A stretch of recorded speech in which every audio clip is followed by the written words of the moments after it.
इस वीडियो के अंदर हम लोग डिस्कस करने वाले हैं ITR filing for the sale of the property. जी हाँ, जब भी आप प्रॉपर्टी को बेचते हैं तो उसकी लाइव इनकम टैक्स फाइलिंग के अंदर कैसे रिपोर्टिंग होती है। 1% का अगर आपका टीडीएस पे कटा हुआ है above the 50 lakh rupees transaction, उसको आप कैसे रिफंड क्लेम कर सकते हो या टैक्स लाइबिलिटी के अगेंस्ट में कैसे सेट ऑफ कर सकते हो। इंडेक्सेशन का बेनिफिट कैसे आपको लेना है, 12.5% की रेट से आपको टैक्स पे करना है या फिर 20% with indexation benefit, plus section 54 के अंदर जो आपको एग्जेम्पशन मिलती है वो आपको कैसे अवेल करनी है। कैपिटल गेन अकाउंट स्कीम में पैसा अगर जमा करा रखा है तो उसको कहाँ पे शो करना है, सारी जानकारी दूंगा एक ही वीडियो के अंदर, तो प्लीज पूरा वीडियो यहाँ पे जरूर देखिएगा। स्टार्ट करने से पहले बताना चाहूंगा, अगर आप प्रोफेशनल एक्सपर्ट के थ्रू आईटीआर फाइलिंग की सर्विस लेना चाहते हैं या अगर आप हमसे सीखना भी चाहते हैं, link in the description box, आप हमारे 1500 से भी ज्यादा रिव्यूज को चेकआउट कर सकते हो। तो चलिए गाइस शुरू करते हैं। तो देखिए, अगर मैं सबसे पहले बात करूं तो आप जब भी प्रॉपर्टी को यहाँ पे बेचते हैं, चाहे आपको प्रॉफिट हुआ या फिर लॉस हुआ है, दोनों ही केस के अंदर रिपोर्टिंग जो रिक्वायरमेंट है वो एक तरह से कंपलसरी है। यानी आपको अपनी आईटीआर के अंदर दिखाना पड़ेगा कि प्रॉपर आपकी सेल वैल्यू कितनी है, कितनी परचेज वैल्यू है, कब आपने बाय किया था प्रॉपर्टी को, कब आपने यहाँ पे सेल किया और कितना प्रॉफिट और कितना आपका लॉस हुआ है। अब देखिए, अगर मैं टैक्सेस की बात करूं तो यहाँ पे बजट 2024-25 के बाद में सारे नियम यहाँ पे बदल चुके हैं। 12.5% का टैक्स रेट लगने लग गया है और गवर्नमेंट ने आपको एक ऑप्शन भी प्रोवाइड किया हुआ है। वैसे अगर आप डिटेल के अंदर जानना चाहते हैं तो इस वीडियो को एक बार जरूर चेकआउट कर लीजिएगा। तो गाइस, मैं ले चलता हूं सीधा आपको लाइव इनकम टैक्स फाइलिंग के ऊपर। तो जब भी आप प्रॉपर्टी बेचते हैं आपको 2 फॉर्म्स फाइल करने पड़ सकते हैं, एक आईटीआर 2 होता है, एक आईटीआर 3 होता है। तो अगर आपकी सिर्फ प्रॉपर्टी बेचने से कैपिटल गेन है या फिर लॉस है और अगर आपकी सैलरी की इनकम है, बैंक का इंटरेस्ट है, तो आप आईटीआर 2 के साथ जा सकते हो। लेकिन अगर आपकी बिजनेस की भी इनकम है साथ में तो आपको आईटीआर 3 फाइल करना पड़ेगा। तो मैं लाइव आ चुका हूँ यहाँ पे इनकम टैक्स पोर्टल पे, ये प्रॉपर एक आईटीआर 2 फॉर्म है। अब मैं सीधा आपको दिखाने वाला हूं कि कैपिटल गेन के अंदर सेक्शन के अंदर प्रॉपर्टी की रिपोर्टिंग कैसे होती है। वैसे अगर आप लोगों को आईटीआर 2 और आईटीआर 3 कैसे फिलअप होती है वो नहीं पता तो सेपरेट वीडियो बना रखे। आईटीआर 2 माई ऑनलाइन से अगर आप सर्च करेंगे कई सारे वीडियोस मेरे आपको देखने को मिल जाएंगे। तो मैं आ चुका हूं यहाँ पे शेड्यूल कैपिटल गेन के अंदर। आप देखिए, प्रॉपर्टी के ऊपर या तो आपको शॉर्ट टर्म कैपिटल गेन होता है या फिर लॉन्ग टर्म कैपिटल गेन होता है। 98% केस में आप देखेंगे हमेशा आपको mostly long term capital gain ही मिलेगा और इसका सिंपल सा फंडा है, होल्डिंग पीरियड जो है 24 महीने का रहता है। यानी 2 साल के बाद में कभी भी प्रॉपर्टी को अगर आप बेचते हो तो चाहे प्रॉफिट हुआ है लॉस हुआ है वो लॉन्ग टर्म की कैटेगरी के अंदर आता है।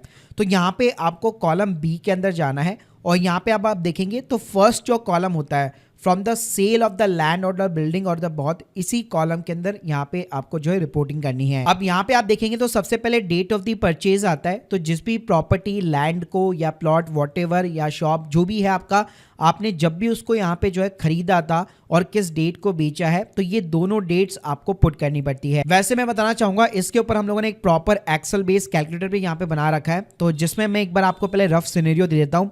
इस कैलकुलेटर की खास बात क्या है, आपको सिंपली यहाँ पे सेल वैल्यू डालनी है, किस वैल्यू के ऊपर आपने प्रॉपर्टी को परचेज किया था वो आपको वैल्यू डालनी है। कुछ अगर आपने इंप्रूवमेंट के लिए कॉस्ट यहाँ पे निकाली थी, जैसे रिपेयर हो गया, मेंटेनेंस हो गया, वो आपको डालना है। फिर आपको सेल ईयर यहाँ पे सेलेक्ट कर लेना है कि कौन से ईयर के अंदर आपने सेल किया है, कौन से ईयर के अंदर आपने परचेज किया था।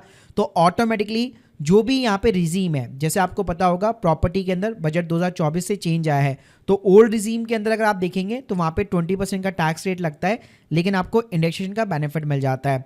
और न्यू रिजीम के अंदर सीधा 12.5% का टैक्स रेट लगता है और कोई इंडेक्सेशन का बेनिफिट नहीं मिलता है।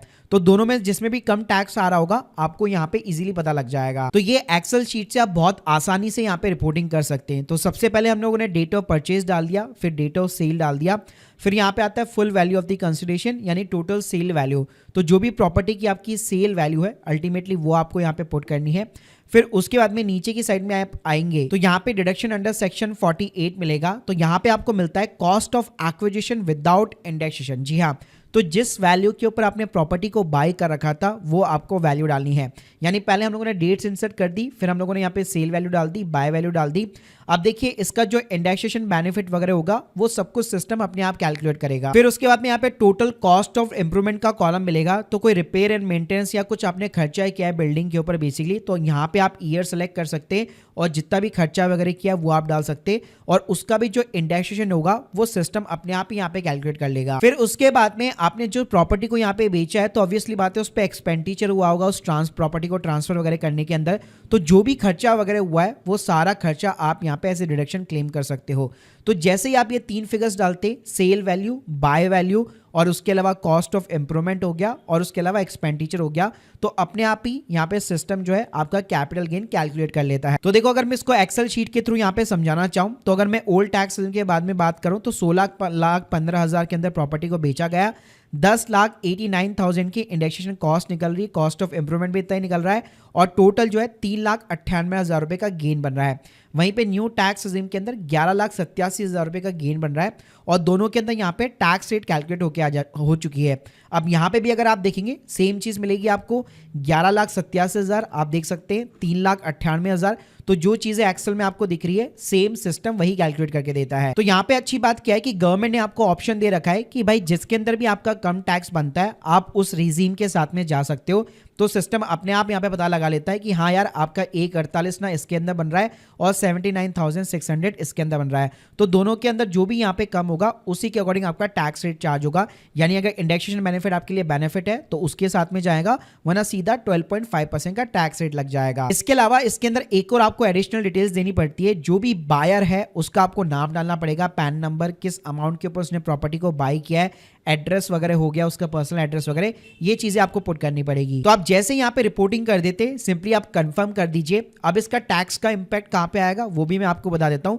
आपको नीचे की साइड में आना है, यहाँ पे शेड्यूल आपको ऐसा ही देखने को मिलेगा। तो इस शेड्यूल ऐसा ही के अंदर आप देख सकते हैं, अगर आप 7 नंबर के कॉलम पे आएंगे जहां पे 112A यहाँ पे बेसिकली लिखा हुआ है, तो यहाँ पे आप देख सकते हैं जितना भी टैक्स आपका जो बन रहा होगा जैसे 79,600 का, वो अल्टीमेटली यहाँ पे आपको देखने को मिल जाएगा। यानी टैक्स की कैलकुलेशन अल्टीमेटली यहाँ पे आपको देखने को मिलेगी। ऐसे ही मान लीजिए अगर आपको लॉस हुआ है तो यहाँ पे चीजें माइनस में आ जाएगी, लेकिन ध्यान रखिएगा वो कैरी फॉरवर्ड अप वगैरह नहीं होती है। यानी प्रॉपर्टी का जो लॉस होता है यहाँ पे वो आप यहाँ पे कैरी फॉरवर्ड वगैरह नहीं कर पाएंगे। इसी तरह अगर मैं शॉर्ट टर्म की बात करूं तो जो ए वाला कॉलम है उसके अंदर यहाँ पे फर्स्ट नंबर मिल जाएगा। तो अगर आपका शॉर्ट टर्म कैपिटल गेन है तो कॉलम आपको सारे सेम मिलेंगे, जैसे अभी हम लोगों ने रिपोर्टिंग की है वैसे ही आपको करनी है। अब इसके अलावा एक सेक्शन 54 का एग्जेम्पशन होता है, उसकी रिपोर्टिंग कैसी होगी वो भी मैं आपको बता देता हूं। वैसे सेक्शन 54 वगैरह क्या होता है तो प्लीज अगर आप सर्च करेंगे तो मेरे डिटेल्स वीडियो मिल जाएंगे। तो मैं सीधा आपको रिपोर्टिंग वाले पार्ट के ऊपर ले चलता हूं कि अगर आपका कैपिटल गेन बना हुआ है, आपने वापस उसको किसी रेजिडेंशियल प्रॉपर्टी के अंदर इन्वेस्ट कर दिया और सेक्शन 54 हो गया और एफ वगैरह बहुत सारे सेक्शन है, उसमें अगर आप एलिजिबल हो तो कैसे आप एडवांटेज ले सकते हो। तो उसके लिए सबसे पहले आपको जहां हम लोगों ने प्रॉपर्टी की रिपोर्टिंग की थी आपको उसी कॉलम के अंदर आना है। नीचे की साइड में अगर आप जाएंगे तो यहाँ पे आप देख सकते हैं, यहाँ पे आपको एक कॉलम मिलेगा deduction under section 54, 54B, E, C, F सारे मिल जाएंगे। तो यहाँ पे आपको ऐड डिटेल्स के ऊपर क्लिक करना है। जिस भी सेक्शन के अंदर आप एलिजिबल है, जैसे सेक्शन 54 के अंदर है या एफ के अंदर व्हाटएवर, और जितना भी आप क्लेम करना चाहते हैं कैपिटल गेन का एग्जेम्पशन, वो अमाउंट यहाँ पे आपको डालना है। फॉर एन एग्जांपल अगर मैं 3,98,000 रुपए का कैपिटल गेन एग्जेम्प्ट यहाँ पे करना चाहता हूँ तो उतना अमाउंट यहाँ पे मैं डाल दूंगा। लेकिन इस सेक्शन की आपको कंडीशन वगैरह पहले एक बार जान लीजिएगा कि मैं एलिजिबल हूं कि नहीं हूं। तो जैसे ये चीजें करके आप सेव करेंगे आपका कैपिटल गेन 0 हो जाएगा। फिर उसके बाद में आपको एक और जगह एंट्री करनी है। यहाँ पे आपको एक डी कॉलम मिलेगा, यहाँ पे आप देख सकते हैं सारे सेक्शन आपको 1 बाय 1 मिलेंगे। अब मान लीजिए जैसे सेक्शन 54 के अंदर आपने डिडक्शन क्लेम कर रखी है तो यहाँ पे अब आपको एडिशनल डिटेल्स देनी है कि जैसे किस डेट को आपने जो ओरिजिनल असेट्स थी यानी जो प्रॉपर्टी थी वो किस डेट को आपने ट्रांसफर की है, अभी आपने जो पैसा री इन्वेस्ट किया है नई प्रॉपर्टी के अंदर उसकी कितनी कॉस्ट आ रही है, प्लस वो आपने कब खरीदा था, और लेट सपोज अगर आपने नहीं खरीदा है तो एक कैपिटल गेन अकाउंट स्कीम होती है, उसके अंदर अगर आपने पैसा जमा कराया है आईटीआर फाइलिंग ड्यू डेट के पहले तो उस अकाउंट की आपको डिटेल्स वगैरह, अकाउंट नंबर, आईएफएससी कोड, किस बैंक के अंदर जमा कराया है वो डिटेल्स आपको देनी पड़ती है। लेकिन अगर ऐसा कुछ नहीं कराया और प्रॉपर्टी यहाँ पे आपने बाय कर ली है तो कॉस्ट डालिए, डेट ऑफ परचेज डालिए और कितने अमाउंट का डिडक्शन आप क्लेम करना चाहते हैं आप वो सिर्फ डाल सकते हैं। तो इस तरह से अगर आप देखेंगे तो जिस भी सेक्शन के अंदर आपने डिडक्शन क्लेम की है वो सारे सेक्शन के यहाँ पे 1 बाय 1 है। तो आपको सिंपली एडिशनल डिटेल्स यहाँ पे फिलअप करनी है एक बार जैसे आप ऊपर डिडक्शन ले लेते हो। अब इसके अलावा कभी कभार जो है अगर आपकी 50 लाख से ज्यादा की वैल्यू की प्रॉपर्टी होती है तो 1% का टीडीएस कट जाता है। तो उस केस में जो भी आपका टैक्स बन रहा होगा, अगर आप टैक्स पेड वाले कॉलम के अंदर देख जाएंगे तो यहाँ पे आपको टीडीएस देखने को मिल जाता है। तो अब आपका जो भी टैक्स वगैरह बन रहा है बेसिकली तो उसके अगेंस्ट में जो भी आपका टीडीएस यानी कि जो आपका 1% घटा हुआ है ऑटोमेटिकली यहाँ पे सिस्टम के अकॉर्डिंग सेट ऑफ हो जाएगा 1% और बाकी जितना बचा हुआ अमाउंट है वो आपको पे करना पड़ेगा। और लेट सपोज अगर आपने कैपिटल गेन का एग्जेम्पशन लिया हुआ है तो ये जो 1% का टीडीएस है उसको आप वापस रिफंड भी यहाँ पे अपने बैंक अकाउंट के अंदर वापस क्रेडिट करवा सकते हो। तो guys hope you like this video. बाकी अगर आप एक टैक्स कंसल्टेंट की हेल्प लेना चाहते हैं, उनका रिव्यू या एक्सपर्ट रिव्यू वगैरह लेना चाहते हैं, उनसे आईटीआर फाइल कराना चाहते हैं, link in the description box. बाकी अगर आप लोग की कोई भी डाउट्स है कमेंट बॉक्स के अंदर जरूर बताइएगा। Thank you guys, thank you very much.